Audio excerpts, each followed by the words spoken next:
ઈસુની જય. ઈસુની જય. પ્રભુનો આભાર કે ઘણા બધા વખતના આપણા પ્રયત્નો પછી આજે આપણે બધા ભેગા થયા છે રાત્રિ આરાધના માટે. પ્રભુની કૃપા, ઈશ્વરની કૃપા, આવું આપણે કહેતા હોઈએ છીએ. કૃપાનો અર્થ શું છે? કૃપા ક્યારે થાય છે કે જેમાં આપણી લાયકાત નથી, એના કરતાં પણ વધારે આપણને મળે છે. એ પ્રભુની કૃપા છે. ઈશ્વરે આપણી ઉપર બહુ જ મોટી કૃપા કરી છે કે એમના એકના એક પુત્રને એમણે ધરતી ઉપર મોકલ્યા છે અને આપણા પાપો માટે એ મૃત્યુને વર્યા છે. એમણે દુઃખ સહન કર્યા છે. એ કૃપા શું કહેવાય ઈશ્વરની? તો ઈશ્વરની કૃપા માનવ માટેનો પ્રેમ અને માનવ માટેની દયા છે. અહીંયા બાઇબલના એક એનો ઉલ્લેખ કરીશું.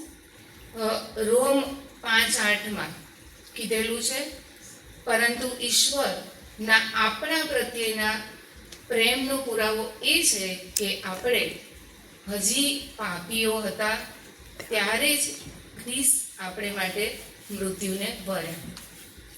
આપણે પાપી હતા છીએ હજી પણ, કારણ કે ઈશ્વરે જ્યારે આદમને બનાવ્યો અને આદમે જ્યારે પાપ કર્યું, એ પાપને કારણે બીજ આપણામાં હજી પણ રહેલું છે અને માટે આપણે પાપી છીએ. પણ ઈશ્વર આપણને ખૂબ પ્રેમ કરે છે, એટલે આપણા ઉપર દયા રાખે છે, એટલે આપણા પાપોની માફી માટે પૃથ્વી ઉપર આવે છે, એમના પુત્રને મોકલે છે અને આપણા પાપોની માફી આપે છે. તો સૌથી પ્રથમ પ્રભુએ આપણને પસંદ કર્યા છે ખ્રિસ્તી જીવન જીવવા માટે. ખ્રિસ્તી બનાવ્યા આપણને અને આપણે ખ્રિસ્તમાં છીએ. એના માટે આપણે ખાસ પ્રભુનો આભાર માનવો જોઈએ. બીજા આપણી ઉપર પ્રભુએ ઉપકાર એ કર્યો છે, આપણી પર કૃપા એ કરી છે કે વ્યક્તિગત રીતે કૃપા જોઈએ તો આપણને ભૌતિક રીતે આપણે જે આગળ વધ્યા છે, આપણા બધાની પાસે સરસ મજાના ઘર છે, આપણા જીવનમાં આપણે જે નોકરી કરીએ છીએ, આપણા સંતાનો જે આગળ વધે છે, આપણને જે જોઈએ છે બધું જ મળે છે. એ આપણી ભૌતિક આર્થિક પરિસ્થિતિ જે છે એના માટે પણ ઈશ્વરની કૃપા હોય ત્યારે જે શક્ય બને છે. અને બીજી ઈશ્વરની કૃપા છે આધ્યાત્મિક કૃપા. જ્યાં સુધી ઈશ્વરની કૃપા આપણી પર ન થાય ત્યાં સુધી આપણે ઈશ્વરની નજીક જઈ શકતા નથી.